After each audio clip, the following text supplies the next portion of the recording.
الله مخلصا له الدين. بسم الله الرحمن الرحيم. السلام عليكم ورحمة الله وبركاته.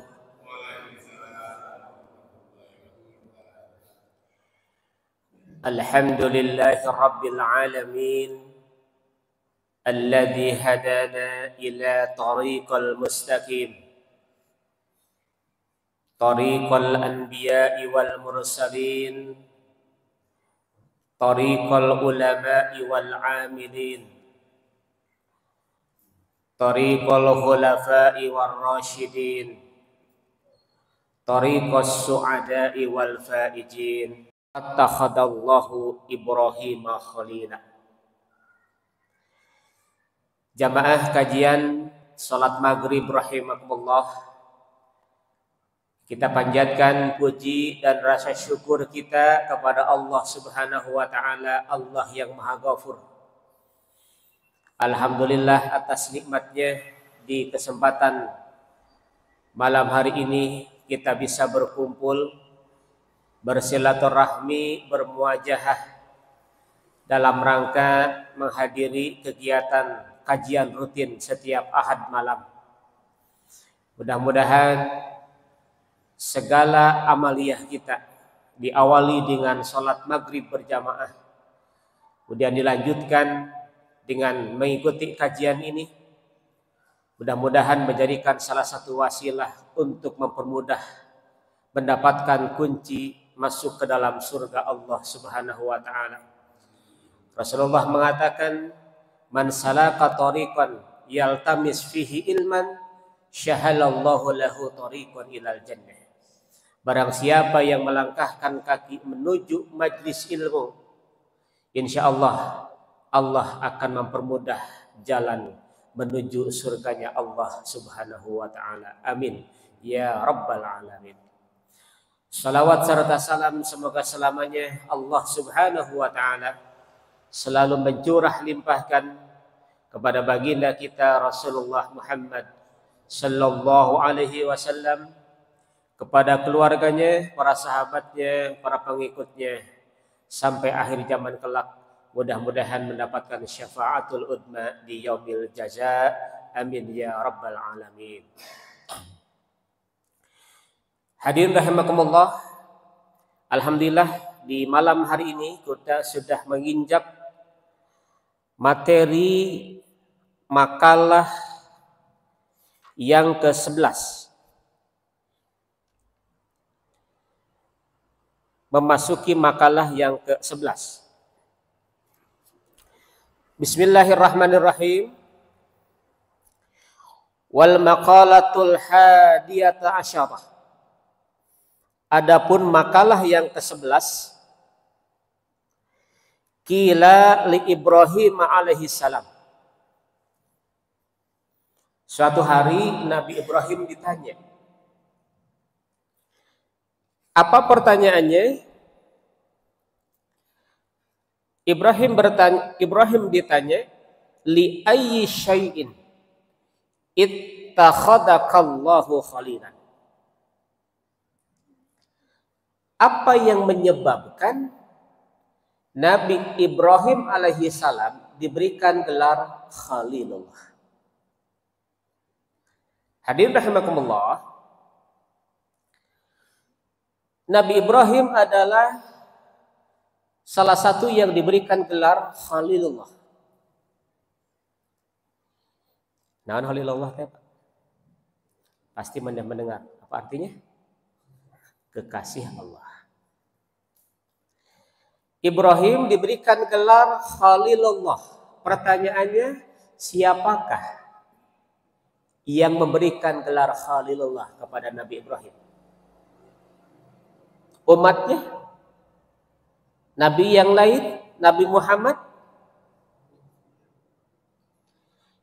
Yang memberikan gelar Khalilullah kepada Nabi Ibrahim adalah Allah sendiri.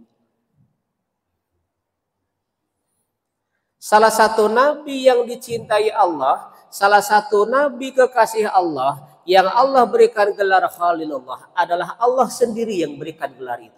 bukan umatnya. Yuk kita lihat surat An-Nisa ayat 125. Bismillahirrahmanirrahim. Wa man ahsanu dinan. Dan siapa saja orang yang baik agamanya,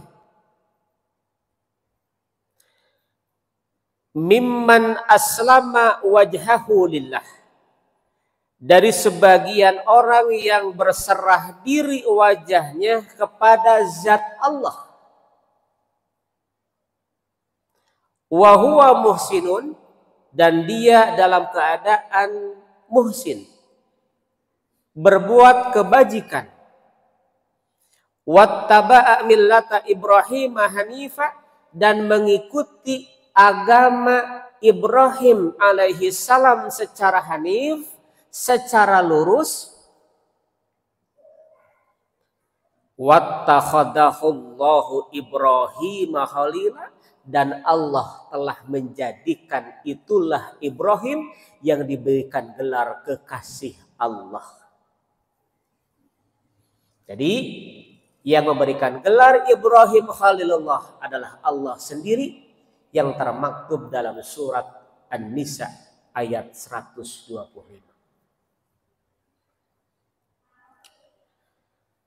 Hadirin rahimakumullah, dalam kitab Manaqib Al-Ansar,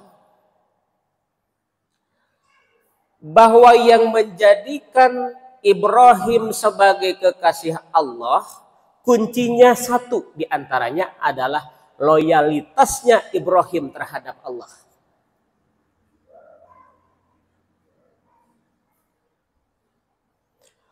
Loyalitas Ibrahim terhadap Allah tidak perlu diragukan dan diyakini bagaimana Ibrahim secara totalitas untuk mengabdikan diri kepada Allah.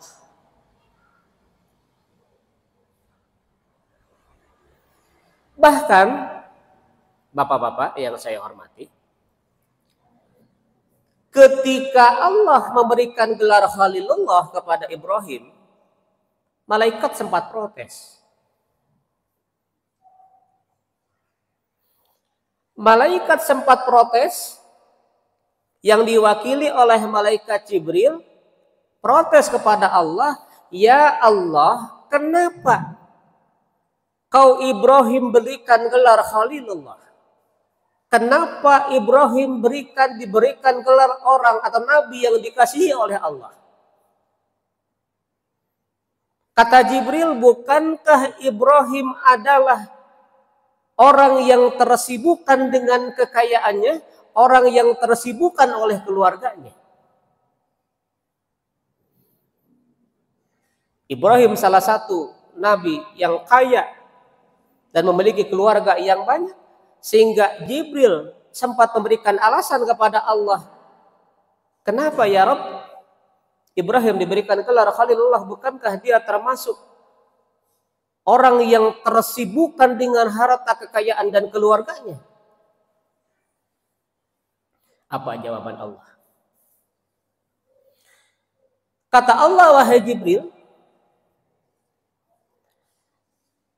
kamu tidak boleh melihat seseorang, termasuk kepada Ibrahim, dari lahiriahnya saja.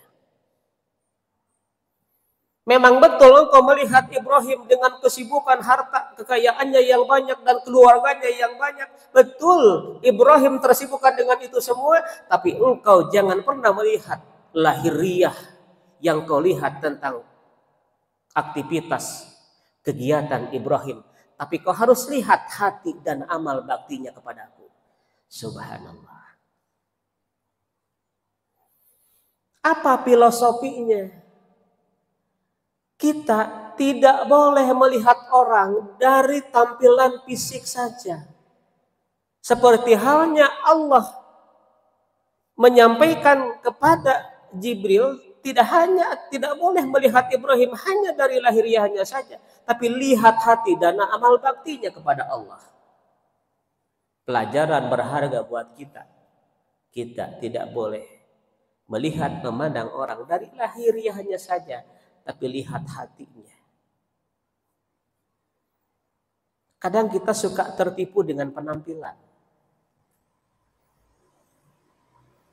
Penampilannya oke, penampilannya meyakinkan, tapi tidak sedikit hatinya yang busuk. Atau mungkin sebaliknya, tidak sedikit orang yang penampilannya biasa-biasa saja, penampilannya tidak meyakinkan, tapi hatinya sangat indah luar biasa. Hatinya sangat baik.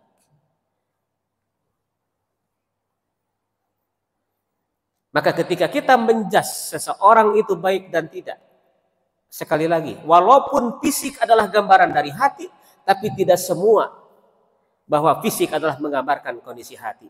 Tidak sedikit orang yang secara lahiriah, secara fisik dia adalah baik, tapi ternyata hatinya buruk ataupun sebaliknya. Oleh sebab itu maka ketika Jibril protes kepada Allah terkait dengan pemberian gelar Khalilullah kepada Ibrahim, dijelaskan oleh Allah, kau Jibril jangan melihat Ibrahim dari lahiriahnya saja, tapi lihatlah Ibrahim hati dan amal baktinya kepadaku. Subhanallah. Hadirin rahimakumullah. Tapi Jibril masih penasaran. Jibril masih penasaran dengan diberikannya gelar oleh Allah kepada Ibrahim. Sampai Allah menantang Jibril, kalau kau masih kurang percaya dan tidak percaya dengan apa yang kau lihat tentang Ibrahim, silahkan uji oleh sendiri kau Jibril.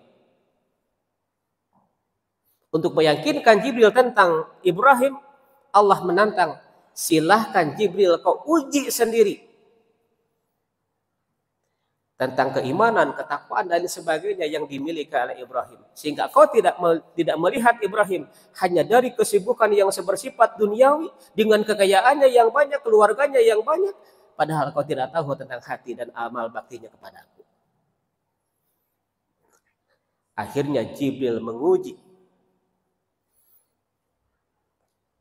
Ibrahim tentang betul tidaknya gelar yang Allah berikan kepada Ibrahim alaihissalam oleh Allah. Apa yang terjadi? Ternyata setelah diuji oleh malaikat Jibril, Ibrahim memiliki kekayaan harta yang banyak, Ibrahim memiliki keluarga yang banyak. Ternyata diuji oleh Jibril, Ibrahim tidak pernah lalai ibadah. Ibrahim tidak pernah lalai ibadah, Ibrahim tidak pernah meninggalkan ibadah. Justru dia taat. Ketaatannya melebihi ketaatannya kepada Allah Subhanahu wa taala.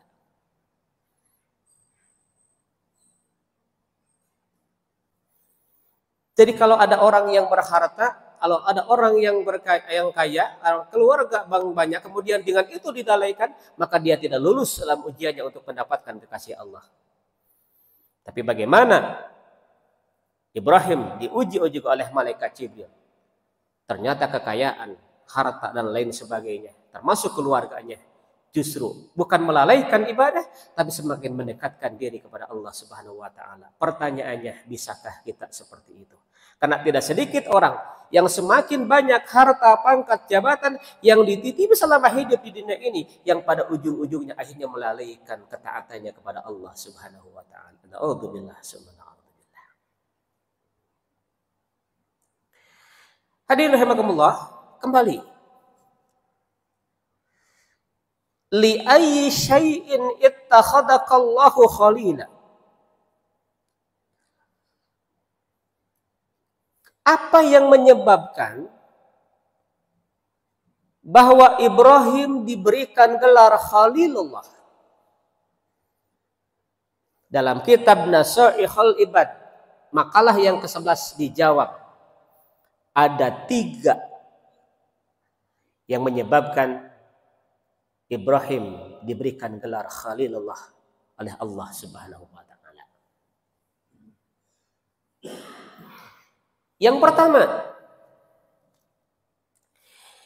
ihtartu amrallahi ta'ala ala amri ghairi. Bisakah kita seperti ini? Kata Ibrahim, aku diberikan gelar oleh Allah Khalilullah karena aku memilih perintah Allah di atas segalanya, karena aku mementingkan perintah Allah dibandingkan dengan perintah-perintah yang lainnya. Perintah Allah adalah di atas segalanya. Loyalitasnya kepada Allah tidak bisa diragukan. Kalau kita sudah loyal kepada seseorang, kita tidak akan melihat apapun dalam kondisi capek, dalam kondisi sakit, dalam kondisi apapun. Kalau kita sudah loyal kepada seseorang, kita akan senantiasa setia mengikuti apa yang diperintahkan oleh orang yang kita loyalitas itu. Ibrahim seperti itu. Hadirin rahimakumullah. Ini satu Ini satu masukan buat kita, terutama yang masih pada kerja, termasuk saya juga yang di Al-Ghifari. Kalau ketika kita rafat dikumandangkan adzan. Adzan adalah perintah Allah, adzan adalah panggilan Allah. Punten dikoreksi. Biasanya saur moderator, pembawa acara, hadirin, rapat kita hentikan sejenak untuk menghargai yang sedang dikumandangkannya adzan. Eureun ada nama tak pintu salat. Ya, naon bahasana kagok, tanggung dan lain sebagainya. Kumaha atuh kuduna? Ketika datang panggilan adzan, karena itu perintah Allah, sementara rapat adalah perintah selain Allah. Allah adalah atasan kita, di kantor adalah ada atasan kita, tapi Allah adalah atasan di atas segalanya, Allah pilihan di atas segala pilihannya. Ketika terjadi seperti itu, kami sedang berproses. Yuk, geus aya adzan, berhenti rapat, kita sholat. Kalau ada permasalahan yang belum selesai, kita rapat lagi setelah sholat. Kami sedang berproses seperti itu di Al-Ghifari. Jadi adzan teh lain sitah eureun heula. Manggil sholat eureun sholat. Kami agak keberatan, masih bisa belum mengatur waktu mengajar, karena jam mengajar itu istirahatnya jam 12. Sementara adzan zuhur itu kan bervariatif. Jam 12, jam 11.05, jam 11.30, 11.35, 40, kadang mundur, kadang naik. Jadi kalau kebetulan adzan jam 12, keluar dari kelas jam 12 pas. Tapi kadang adanya jam 11.20, sehingga kalau keluar 20 menit mengurangi hak siswa. Itu yang belum bisa kami terapkan. Tapi di rapat-rapat kami masih berproses, dan ada sebagian pimpinan yang sudah melakukan itu. Itu adalah contoh sederhana bagaimana ketika kita ada panggilan perintah Allah dan perintah atasan kita selain Allah, maka tentu ikhtartu amrullah ala amri ghairi. Aku, kata Ibrahim, mementingkan, mengutamakan perintah Allah di atas perintah segalanya. Sehingga aku oleh Allah dijadikan sebagai nabi yang diberikan gelar Khalilullah, yaitu kekasih Allah Subhanahu wa ta'ala. Hadirin rahimakumullah. Ayat lain, lihat dalam surat As-Saffat ayat 102 tentang loyalitas Ibrahim terhadap Allah. Yang menjadikan Ibrahim diberikan gelar Khalilullah, dalam As-Saffat 102 Allah menjelaskan bagaimana perintah untuk menyembelih Ismail dengan ikhlas Ibrahim lakukan demi perintah Allah. Bismillahirrahmanirrahim. Falamma balagha ma'ahu sa'ya. Tatkala Ismail menginjak remaja, qala Ibrahim berkata, ya bunayya, wahai anakku, inni ara fil manam. Sesungguhnya aku melihat dalam mimpiku, inni adbahuka, aku disuruh oleh Allah, kata Ibrahim, untuk menyembelihmu wahai Ismail. Fangdur mada tara, pikirkan bagaimana pendapatmu wahai anakku. Bagaimana kata Ismail? Qala ya abati if'al ma tu'mar. Wahai ayahku, kalau memang itu perintah Allah, if'al ma tu'mar, laksanakan perintah Allah di atas segalanya.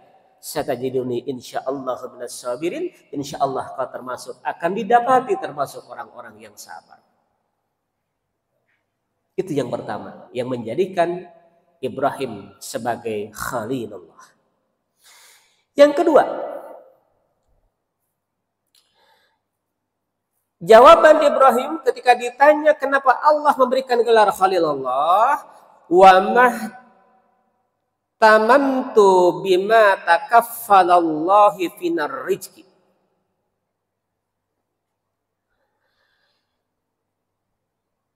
Aku tidak pernah merisaukan. Aku tidak pernah galau. Aku tidak pernah bingung. Aku tidak pernah ketakutan memikirkan tentang rezeki yang sudah Allah jamin.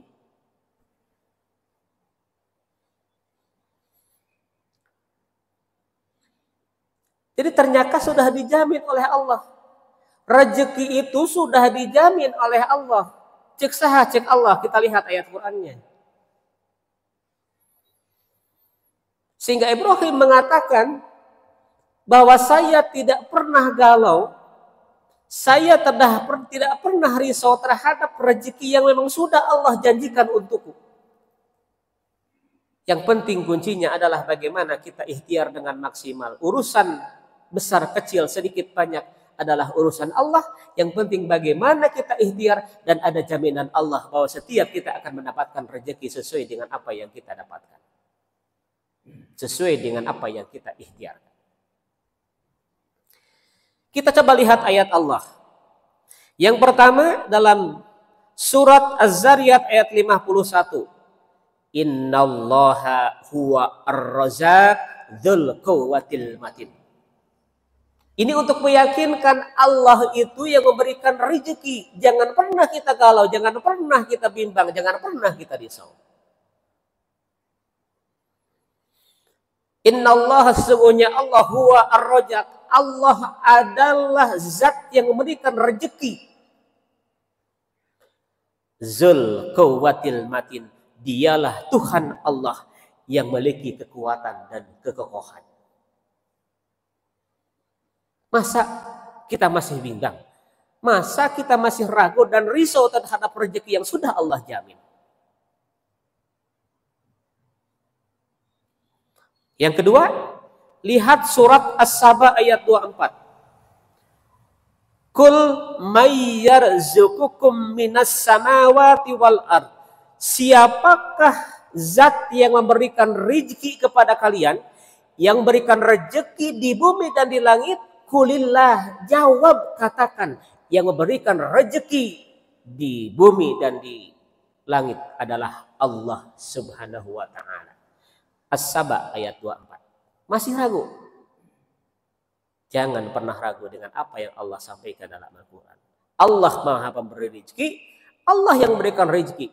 Makhluk, seluruh makhluk yang ada di langit, yang ada di bumi. Kulillah, Allah lah yang memberikan rezeki. Dikuatkan oleh hadis Rasul, dalam hadis riwayat Muslim, summa yursalul malaku, kemudian Allah mengirimkan malaikat, fayanfuhu fihi ruhu, kemudian ditiupkan ruh dalam janin. Inilah keterangan yang menjelaskan usia 4 bulan bayi atau janin itu dikasih ruh. Matak sok aya 4 bulanan mangga eta mah telangkung. Jadi ketika usia 4 bulan, hadis bahwa hadis Muslim, fayanfuhu fihi ruh, ditiupkan ruhnya di janin, kemudian wa yu'maru bi arba'ati kalimatin, kemudian ditetapkan 4 hal. Mata kesalah ulama-ulama NU selalu sok aya 4 bulanan. Dasarna mungkin ti dieu, nu henteu teu nanaon. Apa yang ditetapkan ketika usia 4 bulan? Hiji, bikat birizkihi, dicatat tah ku Allah rizkina. Jadi teu kudu gelisah, teu kudu resah, teu kudu galau, geus dicatat geuning dina 4 bulan teh ku Allah teh bikat birizkihi, dicatat tah rizkina ku Allah. Tong sieun pahili, tong sieun teu kabagean, sing yakin rezeki masing-masing ku Allah geus diatur. Kuncina sakali deui, nu penting urang ikhtiarna maksimal. Eta kuncina mah. Ulah hayang sukses, wan urang hayang itu hayang ieu, usaha henteu salah eta mah. Tong nyalahkeun ka Allah, salahkeun diri sendiri. Tuluy naon deui? Wa ajalihi, ajalna dicatet tah. Usia 40, 30, 20, 10, sehari, 70 dan seterusnya dicatat ke Allah. Wa amalihi, begitupun amalnya. Kemudian syaqiyun aw sa'idun, bagja jeung cilakana oge dicatat ku Allah. Cek bahasa kolot mah jodoh pati bagja cilakana teh dipasihkeun ku Allah melalui malaikat di usia 4 sasih ketika ruhna ditiupkeun kana jasadna.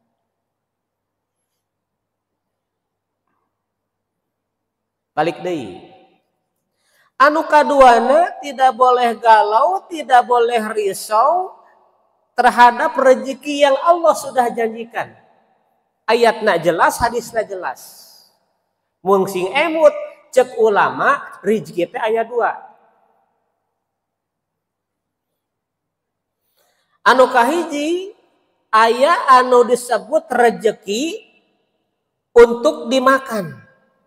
Yang pertama ada yang disebut rezeki untuk dimakan.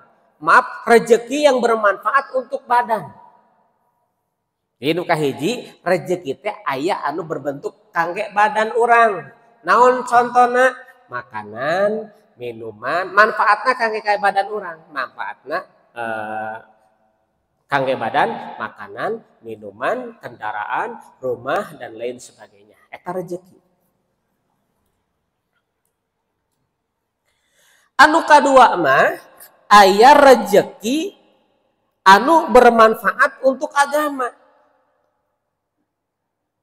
Bukan untuk badan. Naon atuh rezeki untuk agama? 3.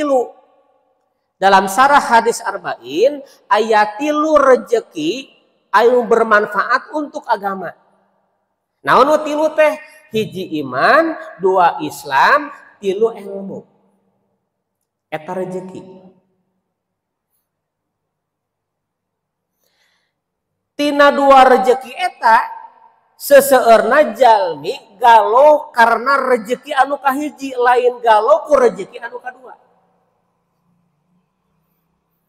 Rezeki anu kahiji tuangan, leuteun, rumah, kendaraan, eta rezeki anu kahiji untuk manfaatna kangge badan.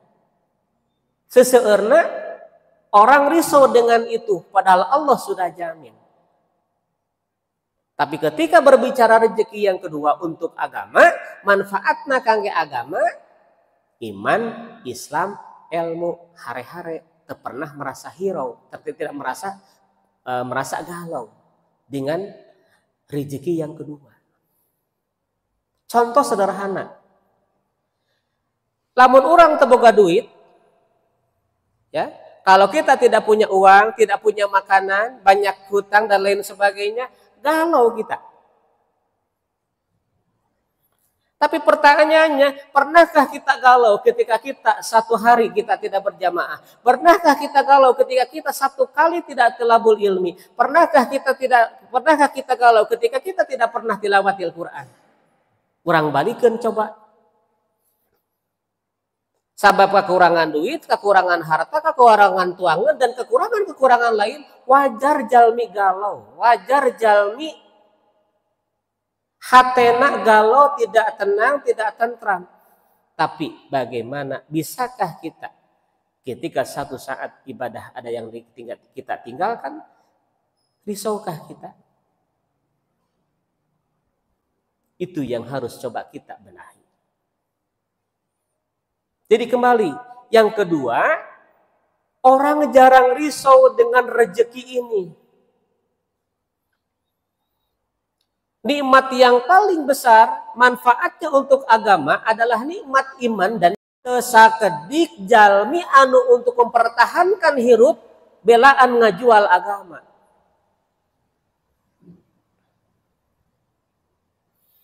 Keur mempertahankan hidup belaan ngajual agama. Padahal iman jeung Islam teh eta teh nikmat pangageungna keur agama mah. Batak urang ngadoa ka Allah teh sabitna bil iman wal Islam. Allah menetapkan kita wafat dalam keadaan membawa iman dan membawa Islam karena kedua nikmat ini adalah nikmat yang paling besar yang manfaatnya untuk agama. Apakah cukup hanya dengan iman dan Islam sebagai satu nikmat manfaat untuk agama? Tidak. Ternyata dalam kitab Syarah Arba'in bahwa ilmu pun adalah nikmat yang besar. Jadi kalau kita ingin mendapatkan nikmat itu tidak cukup hanya iman dan Islam, tapi bagaimana kita pun mendapatkan ilmu. Usaha begitu sering saya sampaikan sasieun sabeuneureun setiap ahad subuh, setiap ahad malam ada kajian kita sama-sama. Tidak cukup hanya dengan sholat berjamaah, tapi bagaimana Rasul mengatakan sahalallahu lahu tariqan ilal jannah. Dengan kajian-kajian ini bukan hanya menjadikan kita orang yang berilmu, tapi akan mempermudah kita masuk ke dalam surganya Allah Subhanahu wa taala. Sebab dengan ilmu li'anna qalilal amal yanfa'u ma'al ilmi. Walaupun amal kita sedikit yanfa'u ma'al ilmi, akan bernilai kalau ibadah kita disertai dengan ilmu. Tapi sabalikna wa inna katsirul amal la yanfa'u ma'al jahli. Walaupun amal kita banyak, tilawah, salat dan lain sebagainya, kalau tidak disertai dengan ilmu, tapi disertainya dengan kebodohan, la yanfa'u, tidak akan bernilai di hadapan Allah Subhanahu wa taala. Kuncinya adalah bagaimana Ibrahim dijadikan sebagai Khalilullah oleh Allah karena dia percaya dan meyakini bahwa ada rezeki yang dijamin oleh Allah, tidak pernah bingung, tidak pernah gusar, tidak pernah risau. Karena rezeki, baik rezeki yang manfaatnya untuk badan maupun rezeki yang dalam bentuk manfaatnya untuk agama, diyakini dengan seyakinnya kalau Ibrahim bahwa itu adalah sudah dijamin oleh Allah Subhanahu wa taala dengan syarat bagaimana kita ikhtiar dengan maksimal. Terakhir, yang ketiga, kata Ibrahim, saya dipilih oleh Allah menjadi nabi sebagai yang memiliki gelar Khalilullah adalah wa ma ta'asyaitu wa ma taghaddaitu illa ma'ad daif. Orang menganggap sederhana, tapi ternyata sangat luar biasa dan dibuktikan oleh Ibrahim. Yang ketiga, dengan cara memuliakan tamu.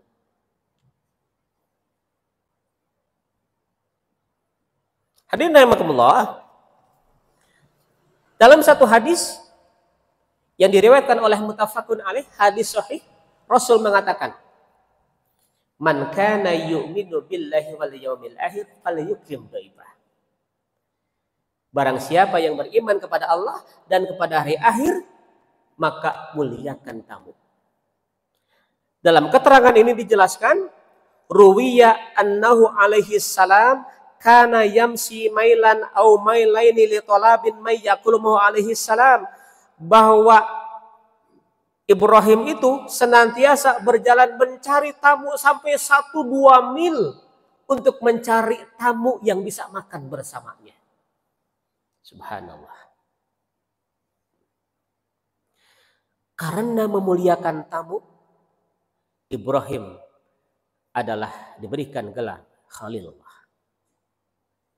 Hadirin rahimakumullah, kata para ulama, setidaknya lakukan 7 hal agar kita bisa seperti Ibrahim, diberikan gelar Khalilullah, kekasih Allah, dalam menerima tamu.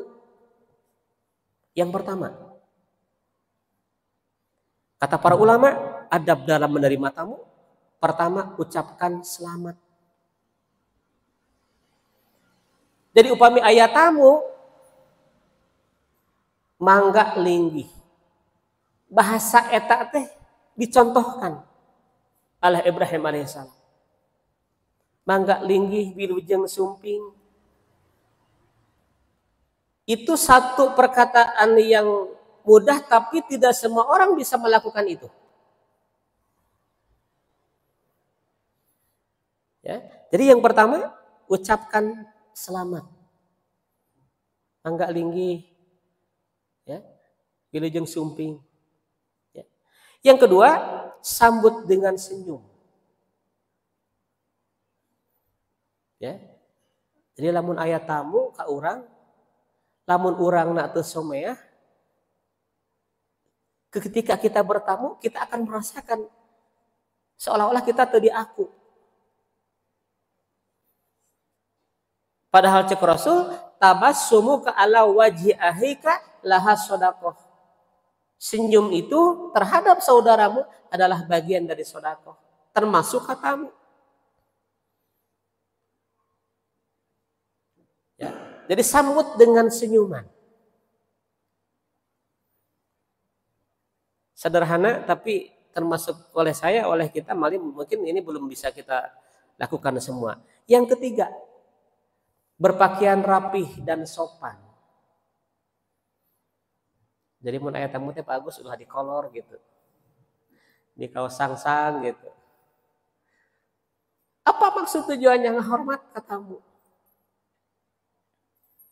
Ya. Jadi lamun aya tamu bareng urang ya minimal di baju heula. Ulah di kolor teuing, ulah di kaos sangsang teuing gitu. Itu dalam rangka untuk menghargai tamu. Kemudian yang keempat, ajak duduk. Geus asup ka imah ngajentul cicing di barinang tung. Mun aya kursi, mangga calik heula. Mana kursi bade dihandap. Luar biasa Islam ngajarkeun hal anu kieu nepi ka detail gitu. Disambut, senyum, urangna pakaianna rapi. Mangga calik Pak, kan teh hesenya. Mangga calik Pak. Kemudian yang kelima, ramah. Aya tamu geus dieu geus naon jambedut ya gitu. Kudu bisa sakumaha oge aya masalah, keur aya tamu mah kudu bisa senyum, kudu menghilangkan, kudu ramah. Emeh aya tamu teh pasya jeung pamajikan ulah dibawa ka ruang tamu jeung tamu jadi ngameka. Saya mah ulah. Ya. Kudu ramah. Kemudian yang keenam, menjamu sesuai dengan kemampuan. Mun aya cai, pasihan cai. Tigaduh cai Pak Agus, ayeuna cau. Cau. Ngan ulah nganjuk hutang maksakeun. Hoyong disebutna wah nganjuk hutang aya tamu teh balik tamu bayareun teh kabayar ka warung, ulah kitu. Ulah. Muliakan tamu sesuai kemampuan kita. Atuh aya cai mah nya kudu disadiakeun lah, cai mah ulah henteu cai acan. Ya. Bisi ti perjalanan jauh ti mana gitu. Matak dina meja tamu teh nya cai mah kudu aya gitu. Moal kadaluarsa lah insyaallah cai malami gitu. Anu terakhir, mengantarkan sampai pulang. Ulah diantarkan ke imana jauh teuing. Antarkan keluar maksudnya gitu nya. Antarkan nepi ka pintu, mangga assalamualaikum gitu. Ulah balik sorangan gitu. Nah, ini mengingatkan kita ya. Hal biasa, hal sederhana, tapi itulah Ibrahim dijadikan sebagai khalilullah Allah Subhanahu wa taala. Kata kuncinya, kesimpulannya, Ibrahim diberikan gelar khalilullah. Yang pertama selalu mendahulukan perintah Allah, yang kedua selalu bertawakal kepada Allah tentang rezeki, percaya Allah sudah menjamin, yang ketiga Ibrahim dikenal sebagai Abu Ad-Duyub, bapaknya tamu. Artinya Ibrahim adalah senantiasa termasuk nabi yang senantiasa memuliakan tamu. Mudah-mudahan makalah yang ke-11 ada manfaat untuk saya pribadi, umumnya untuk kita semua. Mudah-mudahan Allah menjadikan kita termasuk kekasih-kekasih Allah Subhanahu wa taala. Terima kasih. Billahi taufiq wal hidayah. Assalamualaikum warahmatullahi wabarakatuh.